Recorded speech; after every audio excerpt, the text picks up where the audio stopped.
అందరికీ నమస్కారం. శశిరేఖాస్ kitchen and crafts ఛానల్కి స్వాగతం. ఈరోజు నేను ఆలుగడ్డతో బజ్జీలు చేస్తున్నాను. క్రిస్పీ ఆలు బజ్జీలు చేసుకోవడానికి ముందుగా నేను ఒక 2 మీడియం సైజు ఆలుగడ్డల్ని తొక్క తీసేసి ఇలా థిక్గా తరుక్కుని నీళ్ళలో వేసి కడిగేసి ఒకసారి మళ్ళీ నీళ్ళలో వేసి ఉంచాను. మీరు కావాలంటే పలుచగా కూడా మొక్కలు చేసుకోవచ్చు. తర్వాత ఒక గిన్నెలోకి 1 కప్పు శనగపిండిని తీసుకున్నాను.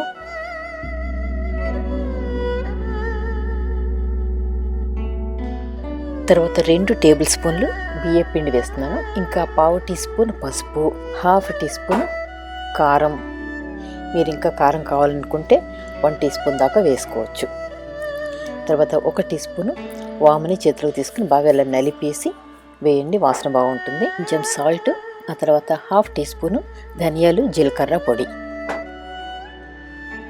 ఒక 1/4 టీ స్పూను బేకింగ్ సోడా కూడా ఇప్పుడే వేసేసుకోండి. ఇప్పుడు మనం వేసిన స్పైసెస్ అన్నీ కూడా ఈ పిండిలో బాగా కలిసేటట్టుగా ఒకసారి బాగా కలిపేయండి. కొద్దిగా నీళ్లు పోస్తూ ఈ పిండిని కలుపుకోండి.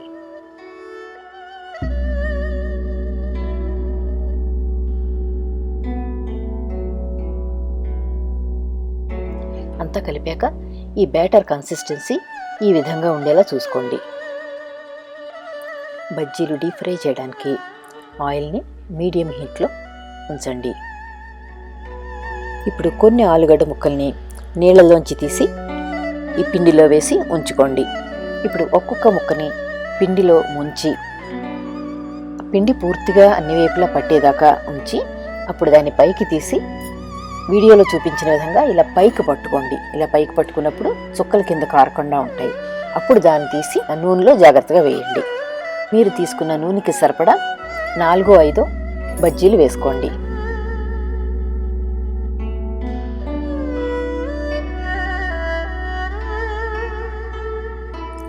కొంచెం సేపు వేగనిచ్చి బజ్జీని రెండో వైపు కూడా తిప్పుకుని రెండో వైపును కూడా బాగా కాలేలాగా వేయించుకోండి. బజ్జీలు గోల్డెన్ కలర్లో వేగాక 2 వైపులా కూడా అప్పుడు వాటిని నూనెలోంచి తీసేసి ఒక పేపర్ నాప్కిన్లోకి తీసుకోండి. మళ్ళీ వెంటనే నూనెలోకి మిగిలిన బజ్జీలని కూడా వేసేసుకోండి. ఈ ఆలు బజ్జీలు ఈవినింగ్ స్నాక్ లాగా చాలా బాగుంటాయి. అంతేకాకుండా పార్టీల్లో ఎపిటైజర్గా కూడా వాడుకోవచ్చు. చేసుకోవడం చాలా ఈజీ, అంతేకాకుండా చాలా తొందరగా వేగుతాయి కూడాను. మీడియం ఫ్లేమ్లో నిదానంగా వేయిస్తే కనుక లోపలున్న ఆలుగడ్డ కూడా పూర్తిగా ఉడికి బజ్జీ టేస్ట్ చాలా బాగుంటుంది. ఇవి కూడా మళ్ళీ 2 వైపులా వేగాక నూనెలోంచి తీసి పేపర్ నాప్కిన్ మీద వేసేసుకోండి.